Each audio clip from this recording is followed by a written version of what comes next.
How to do slow motion video in Snapchat. Hello everybody, to do so you may follow up this step.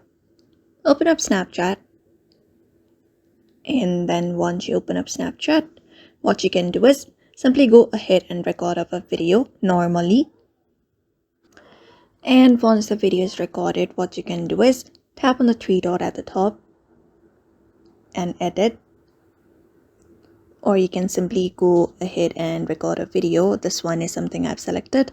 So in order to make the video slow, all you gotta do is simply swipe right like this, and different filters will be applied to your video. So all you gotta do is swipe right until you reach over to the snail section. So just go ahead and switch to the section snail, and when you do, you should be finding your video turned into a slow motion video. So as you can see, my normal video was this fast.